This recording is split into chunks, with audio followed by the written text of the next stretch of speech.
আল্লাহর পয়গম্বর হযরতে মূসা আলাইহিস সালাতু ওয়াস সালাম একদিন তুর পাহাড়ে আল্লাহর সাথে দিদার করার জন্য, আল্লাহ পাকের সাথে কথা বলার জন্য উদ্দেশ্য রওনা দিলেন।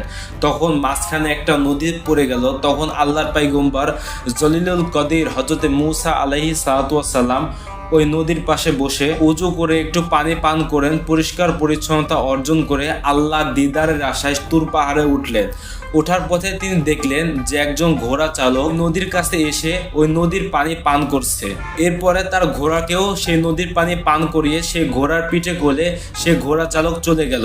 চলে যাওয়ার আগে একটা থলে রেখে গেল, ভুল করে, যে থলার মধ্যে অনেক স্বর্ণ মুদ্রা ছিল।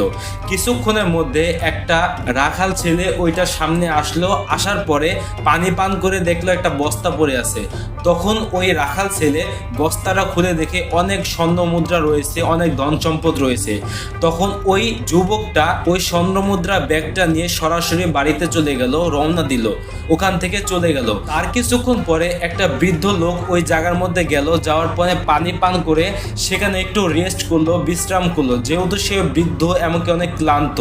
কিছুক্ষণের মধ্যে ওই ঘোড়া চালক আবার ওই নদীর কাছে আসলো। আসার পরে ওই বুড়া লোকটাকে বলল যে আমার ব্যাগ কোথায়। তখন ওই মুরব্বী লোকটা বলল যে বাবা তোমার ব্যাগ কোথায় তা তো আমি জানি না।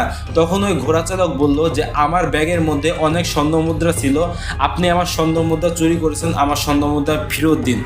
এরপরে তাদের দুজনের মধ্যে বিতর্ক শুরু হয়। কিছুক্ষণের মধ্যে সেই ঘোড়া চালক যুবকটা ওই বৃদ্ধ লোকটাকে রাগের মাথায় হত্যা করে ওই ঘোড়া চালকটা চলে যায়।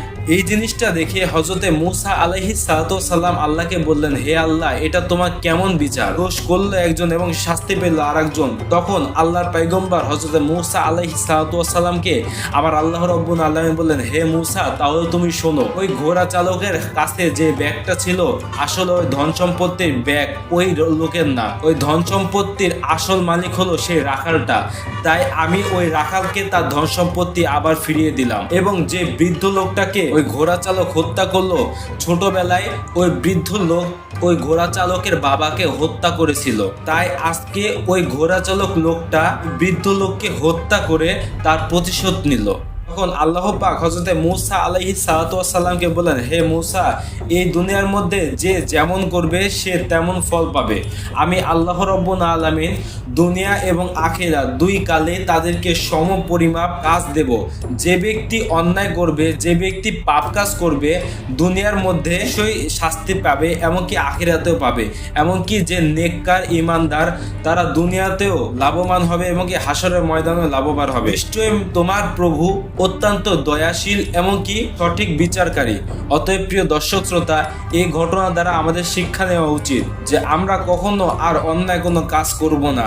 তওবা করে মহান আল্লাহ রাব্বুল আলামিনের নিকটে ফিরে আসব। মহান আল্লাহ রাব্বুল আলামিন আমাদের সকলকে সহি বুঝ দান করুক, আমিন। আসসালামু আলাইকুম ওয়া রাহমাতুল্লাহি ওয়া বারাকাতুহু।